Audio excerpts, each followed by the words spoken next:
Hello students, welcome back to the channel. So today we are here to discuss the worksheet number 20 of class 9th mathematics. Okay, so the topic of the worksheet is lines and angles. सबसे पहले तो यहाँ पे हमें एक figure दी हुई है, इसके बारे में हमें बताया हुआ है. In figure 1 lines A B and C D intersect at point O. Figure 1 में जो लाइन ए और बी है वो सी डी को मतलब दोनों लाइन आपस में इंटरसेक्ट हो रही हैं एक स्पेसिफिक पॉइंट पे जो कि है पॉइंट ओ. ठीक है, चलिए और अगली बात हमें क्या बताई गई है यहाँ पे देख लेते हैं. At the point of intersection of two lines two pairs of vertically opposite angles are formed. यानी कि जो पॉइंट ऑफ इंटरसेक्शन है यानी कि जो पॉइंट ओ है वहाँ पे टू पेयर्स बन रहे हैं ओपोजिट एंगल्स के. ठीक है, जो ये इंटरसेक्शन पॉइंट कौन सा है हमारा, एंगल पॉइंट ओ. ठीक है, तो यहाँ पे दो पेयर बन रहे हैं ओपोजिट एंगल्स के. एक है एंगल 1 और एंगल 2, एक है एंगल 3 और एंगल 4. ठीक है, चलिए आगे बढ़ते हैं. और यहाँ पे हमें उसी चीज़ का एग्जाम्पल दिया हुआ है. एंगल 1 जो है एंगल 2 का अपोजिट है और एंगल 3 जो है एंगल 4 का अपोजिट है. चलिए अपनी अगली फिगर पर आते हैं. तो ये देखिए यहाँ पे हमें दो लाइंस दे रखी हैं, दो हॉरिजॉन्टल लाइंस हैं और एक वर्टिकल लाइन है. ठीक है, तो ये जो जब भी यहाँ पे हमें क्या बता रखा है कि जब भी दो हॉरिजॉन्टल लाइंस को एक वर्टिकल लाइन काटती है तो उसे हम क्या कहते हैं, ट्रांसवर्सल लाइन. ठीक है, और हमें यहाँ पे क्या बता रखा है, angle 1, 2, 7 and 8 are called exterior angles. जो इसके एक्सटीरियर यानी कि बाहरी तरफ पे जो एंगल्स हैं वो कौन से एंगल्स हैं, एक्सटीरियर एंगल्स. यानी कि एंगल 1, एंगल 2, एंगल 8 और एंगल 7 ये कौन से हैं, एक्सटीरियर एंगल्स. और एंगल 4, 3, 5, 6 ये कौन से हैं, इंटीरियर एंगल्स. ठीक है, अब आ जाते हैं हम अपनी फिगर नंबर 3 पे. फिगर नंबर 3 में ये देखें यहाँ पे हमें दो पैरेलल लाइंस दी हुई हैं और एक वर्टिकल लाइन दी हुई है. जैसा कि मैंने आपको फिगर 2 में बताया कि जब भी दो हॉरिजॉन्टल लाइंस को एक पैरेलल लाइन इंटरसेक्ट करती है तो वो क्या कहलाती है, ट्रांसवर्सल. तो ये देखते हैं हमें यहाँ पर कॉरस्पॉन्डिंग एंगल्स का कंसेप्ट बताया गया है. सबसे पहले ही देखते हैं कॉरस्पॉन्डिंग एंगल्स होते क्या हैं. When two lines are intersected by a transversal line then angles in matching corners are called corresponding. जब दो लाइंस इंटरसेक्ट होती हैं एक ट्रांसवर्सल लाइन के साथ तो उनके कॉर्नर्स पे जो एंगल्स बनते हैं वो होते हैं कॉरस्पॉन्डिंग एंगल्स. और जो कॉरस्पॉन्डिंग एंगल्स होते हैं वो एक दूसरे से इक्वल होते हैं जब भी पैरेलल लाइंस होता है. यानी कि पैरेलल लाइंस के केस में कॉरस्पॉन्डिंग एंगल्स जो होते हैं इक्वल होते हैं. जैसे कि यहाँ पे बताया है एंगल 1 जो है कॉरस्पॉन्डिंग एंगल है एंगल 5 का. और यहाँ पे हमसे पूछा गया है कि एंगल 3 का कॉरस्पॉन्डिंग क्या है, एंगल 2 का और एंगल 4 का. तो एंगल 3 का कॉरस्पॉन्डिंग एंगल क्या है, एंगल 7. और एंगल 4 का कॉरस्पॉन्डिंग एंगल क्या है, एंगल 8. ठीक है, चलिए आगे बढ़ते हैं. नेक्स्ट हमें यहाँ बता रखा है ऑल्टरनेट एंगल्स क्या होते हैं. When two lines are intersected by a transversal line, जब दो लाइन्स एक ट्रांसवर्सल लाइन के साथ इंटरसेक्ट होती हैं then two non adjacent angles, जो दो नॉन एडजेसेंट एंगल्स होते हैं which are on same part, जो सेम पार्ट पे होते हैं चाहे वो इंटीरियर हो चाहे एक्सटर्नल हो but on opposite side, same part पे होते हैं पर अपोजिट साइड पे होते हैं ऑफ द ट्रांसवर्सल लाइन के, आर कॉल्ड ऑल्टरनेट एंगल्स. तो उन्हें हम ऑल्टरनेट एंगल्स कहते हैं.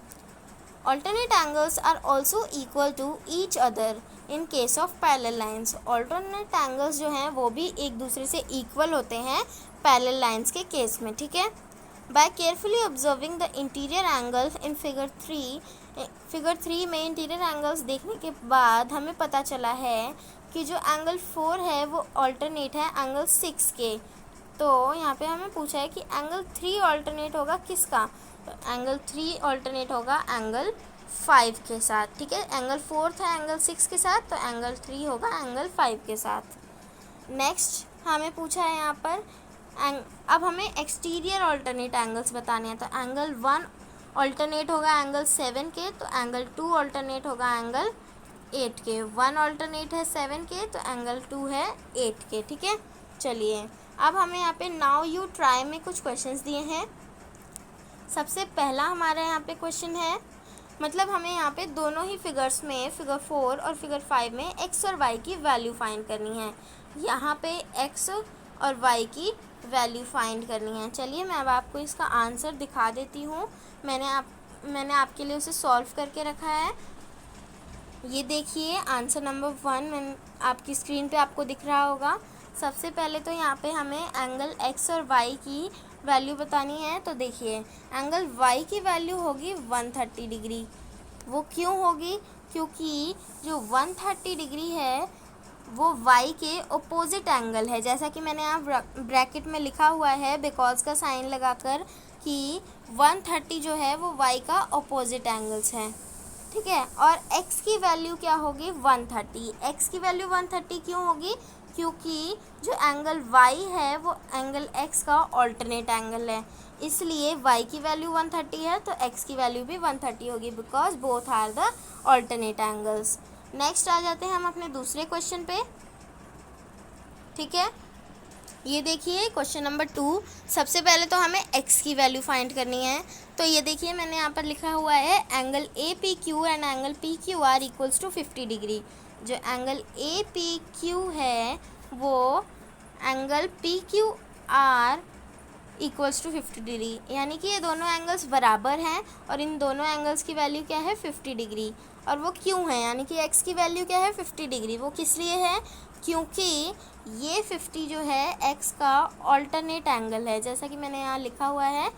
ये वाला 50 एंगल x का जो है ऑल्टरनेट एंगल है, ये वाला एंगल x का ऑल्टरनेट है। तो इसीलिए A P Q equals to 50 degree then P Q R equals to 50 degrees, यानी कि इन शॉर्ट हमारी x की वैल्यू क्या है? 50 डिग्री। चलिए अब हम y की वैल्यू निकालते हैं। ये देखिए y की वैल्यू है एंगल पी आर डी, ठीक है। Angle P R D angle A P are. अब हम देखते हैं फिगर में हमारा एंगल पी आर डी और एंगल ए पी आर कहाँ पर है। देखिए एंगल ए पी आर और P R D, A P are और पी आर डी, ठीक है। तो यहाँ पे इन दोनों एंगल्स की वैल्यू क्या है? 127 डिग्री। 127 डिग्री क्यों है? चलिए वो भी देख लेते हैं हम लोग, ठीक है। ये देखिए दोनों की वैल्यू 127 है क्योंकि वो ऑल्टरनेट एंगल्स हैं, ठीक है। Angle A P Q plus Q P R equals to angle A P R 50 degree plus Y, यानी कि इसको पहले हम फिगर में समझते हैं। एंगल ए पी क्यू और एंगल क्यू पी आर, तो ये रहा हमारा एंगल ए पी क्यू और पी क्यू आर, ठीक है। तो यहाँ पे हमारे y की वैल्यू जो है वो 127 डिग्री होगी। क्यों? वो भी हम देख लेते हैं। चलिए ये देखिए यहाँ पे हमने 50 degree plus Y equals to 127 किया है, क्योंकि 50 degree plus Y equals to 127, Y equals to 127 minus 50 और वाई इक्वल्स टू 87 डिग्री। यहाँ पे हमारी वाई की वैल्यू आ गई 87 डिग्री। देखिए हम फिगर में देख लेते हैं, जो हमारा ए पी क्यू था वो है 50 डिग्री और पी क्यू आर यहाँ पे हमें 127 डिग्री, ठीक है। तो यहाँ पे क्या करना है हमें? 127 और ये भी जो हमारा ये एंगल होगा ये भी 127 होगा और ये 127 है ही, क्योंकि ये दोनों क्या हैं? ऑल्टरनेट एंगल्स हैं, ठीक है।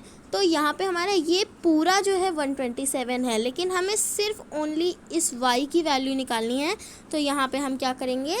50 plus Y equals to 127, then हम ये 50 जो है इधर आ जाएगा और इसके साथ माइनस हो जाएगा, तो इसके बाद हमारी y की वैल्यू आ जाएगी 87 डिग्री। ओके, तो इसी के साथ हमारी जो वर्कशीट है वो ख़त्म होती है। तो स्टूडेंट्स, अगर आपको हमारी वीडियो पसंद आई हो और आपको ये वीडियो हेल्पफुल लगी हो तो प्लीज़ हमारी वीडियो को लाइक कर दीजिए, शेयर कर दीजिए, कमेंट कर दीजिए और हमारे चैनल को सब्सक्राइब कर दीजिए और सब्सक्रिप्शन बटन के बगल में जो बेल आइकन है उसे प्रेस कर दीजिए, ताकि हमारी आगे आने वाली वीडियोज़ की नोटिफिकेशन आपको सबसे पहले मिल जाए। Thank you so much students.